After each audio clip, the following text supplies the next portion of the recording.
గతాస్తే మంచత్వం ద్రుహిణహరిరుద్రేశ్వరభృతః శివస్వచ్ఛఛాయ ఘటితకపటప్రచ్ఛదపటः త్వదీయానాం భాసాం ప్రతిఫలనరాగారుణతయా శరీరీ శృంగారో రస ఇవ దృశాం దోగ్ధి కుతుకం.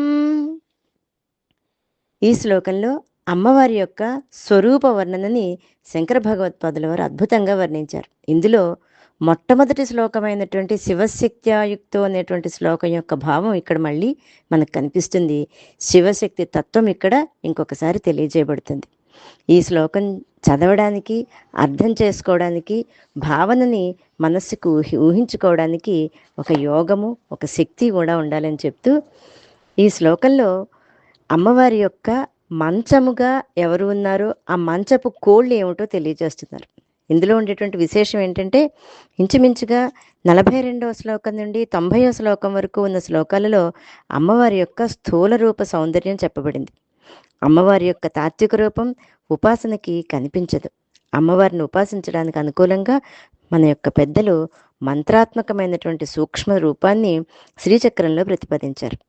ఆ శివశక్తి సమ్మేళనమైనటువంటి ఉపాసతత్వాన్ని గురించి శంకరులు ఈ శ్లోకంలో అద్భుతమైనటువంటి వివరణనిస్తున్నారు. కొంచెం జాగ్రత్తగా పరిశీలించి విని అర్థం చేసుకోవడానికి ప్రయత్నించినట్లయితే, గతాస్తే మంచత్వం ద్రుహిణ హరి రుద్రేశ్వర భృతః. ద్రుహిణ, హరి, రుద్రేశ్వరులు అంటే బ్రహ్మ, విష్ణువు, రుద్రుడు, ఈశ్వరుడు అనేటువంటి నలుగురు కూడా భృతః అంటే భరించేవారే అమ్మవారి యొక్క మంచాన్ని మోస్తూ 4 కోళ్లుగా అయ్యారట.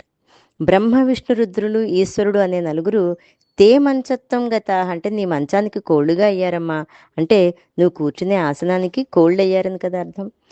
ద్రుహిణ, హరి, రుద్రేశ్వరులు చేసే పని ఏమిటి అంటే ఈ జగత్తు యొక్క సృష్టి, స్థితి, లయ, తిరోధానాలను చేస్తారు. ద్రుహిణుడు అంటే బ్రహ్మ, ఆయన సృష్టిస్తాడు. హరి అంటే విష్ణువు, ఆయన స్థితికారకుడు. రుద్రుడు అంటే లయకారకుడు. ఇక ఈశ్వరుడు చేసేటువంటి తిరోధానం గురించి తెలుసుకోవాలి. ఇక్కడ తిరోధానము అంటే రుద్రుడు నశింపజేసినటువంటి జగత్తులోని సకల మూలతత్వాలని సంపూర్ణంగా ప్రకృతిలో లయం చేసేసి అవి వాటి వాటి రూపాల్లో కనబడకుండగా మరుగుపరచడమే తిరోధానంట. అంటే ఆ జీవులకి తమ స్వరూపం కానీ భగవంతుని యొక్క స్వరూపం కానీ తెలియకుండా ఉండేటట్లు లేదా తెలుసుకోవాలనే కోరిక కూడా కలగకుండా ఉండేలా చేసే తత్వమే తిరోధానం. దీన్ని ఈశ్వరుడు చేస్తాడు. ఎంత అద్భుతమైన విషయమో చూడండి. మామూలుగా మనకి లయం చేసేది శివుడు అన్నంత వరకు తెలుసు. లయం అయిపోయిన తర్వాత ఆ జీవుల యొక్క తత్వాలని మళ్ళీ మళ్ళీ వాటి వాటి రూపాలకు కనబడకుండా చేయడమే తిరోధానం. ఈ విధంగా సృష్టి, స్థితి, లయము, తిరోధానము చేసేటువంటి బ్రహ్మ, విష్ణు, మహేశ్వరులు అమ్మవారికి మంచం కోళ్ళయ్యారు అని చెప్తారు. ఇంకా శివ స్వచ్ఛఛాయ ఘటిత కపట ప్రచ్ఛదపట. శివుడు స్వచ్ఛమైన ఛాయ కలిగిన వాడు. శివుడు తన యొక్క స్వచ్ఛమైన స్ఫటికపు వర్ణంతో ఆ తెల్లని రంగే మంచంపై కప్పినటువంటి దుప్పటిలాగా కనిపిస్తోంది. అది కపట ఛాయ అంటే ప్రచ్ఛదపటము, కపట ప్రచ్ఛదపటము అంటే ఆ కప్పే వస్త్రం కపటం అంటే నిజానికి వస్త్రం లేదు, కేవలము శివుని యొక్క తెల్లని కాంతియే ఆ మంచంపై దుప్పటిలా పరిచినట్లు ఉందిట. అది శివుడి కాంతే కానీ నిజమైన దుప్పటి కాదు. త్వదీయానాం భాసాం ప్రతిఫలన రాగారుణతయ. అయితే అమ్మ యొక్క శరీర కాంతి అరుణవర్ణం. అమ్మ శరీర కాంతులు ఈశ్వరుడి యొక్క స్వచ్ఛమైన తెల్లని శరీర కాంతిలో ప్రతిఫలిస్తున్నాయి. తెల్లని కాంతిలో ఎర్రని కాంతి ప్రతిఫలిస్తుంది కదా, కనుక సదాశివుని స్వచ్ఛమైన తెల్లని కాంతిలో అమ్మ యొక్క దేహకాంతి కలిసిపోయింది. కలిసి ఆ దేహకాంతి కూడా అరుణతయ అంటే ఎర్రగా అయిపోయింది. ఇది శివశక్తుల యొక్క సమ్మేళనంగా కనిపిస్తుంది. శరీరీ శృంగారో రసైవ దృశాందోగ్ధి కుతుకం. ఇంకా ఆయన యొక్క దేహం ఎరుపెక్కింది. ఇక్కడ ఇంకొక విషయం చెప్పాలి ఏంటంటే రసాలలో మనకు ఉన్నటువంటి 9 రసాలు, కవులు చెప్పినటువంటి 9 రసాలలో శృంగార రసం ఎర్రగా ఉంటుందని కవులు చెప్తారు. శివుడు ఎర్రగా ఉంటే అమ్మ కళ్ళకి ఆయన యొక్క శృంగార రసము శరీరాన్ని ధరించిందేమో అన్నట్లు కనిపించంట. శృంగార రసం రసరాజం కదా, అందుకే అమ్మ కళ్ళకి ఇదేం వింత అని కుతూహలం కలిగిందిట. అలా శృంగార స్వరూపినిలా ఉన్నటువంటి శివుణ్ణి చూడాలనే కుతూహలం అమ్మకు కళ్ళకు కలిగింది. ఇంకా ఇంకా ఇందులో ఉండే విశేషాలు ఏం చెప్పాలంటే లలితా సహస్రనామావళిలో లలితాదేవికి పంచప్రేతాసనాసీన అనేటువంటి ఒక నామం ఉంది. దాని ప్రకారం త్రిమూర్తులు, ఈశానుడు, సదాశివుడు కూడా ప్రేతములే అమ్మవారి యొక్క ఆసనాన్ని వహిస్తున్నారని తెలుస్తుంది.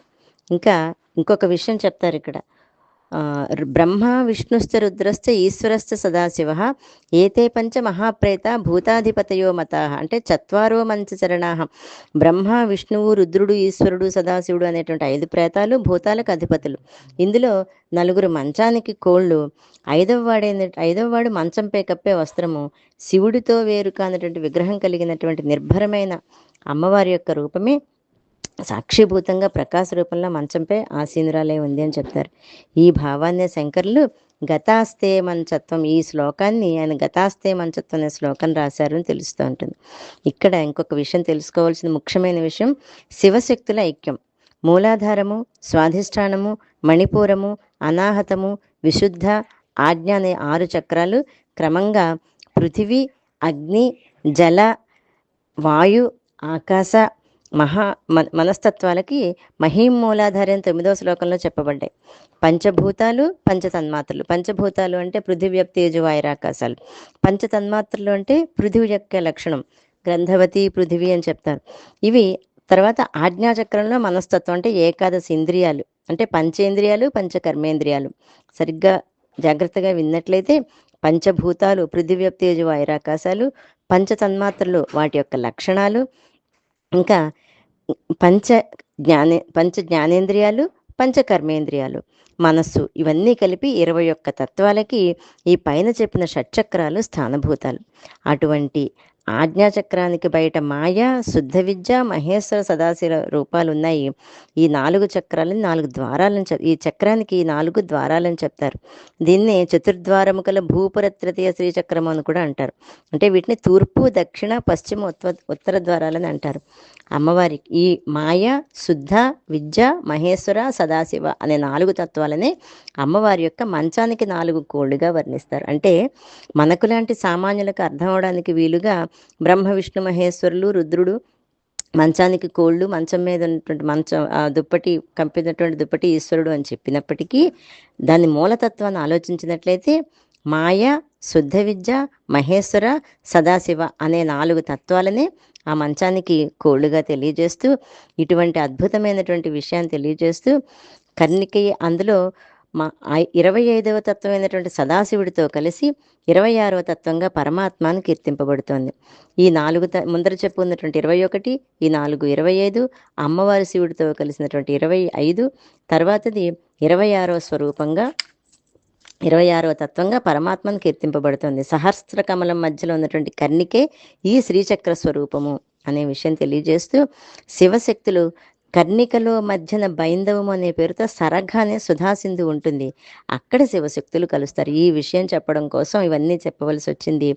అక్కడ శివశక్త్యాయుక్తో యది భవతి సక్త ప్రభవితం అనేటువంటి శ్లోకంలో అర్థాన్ని మళ్ళీ ఈ శ్లోకంలో తెలియజేస్తూ ఇంతటి అద్భుతమైనటువంటి శ్లోకాన్ని అందించినటువంటి శంకర భగవత్పాదుల వారికి నమస్కరిస్తూ శ్రీమాత్రే నమః.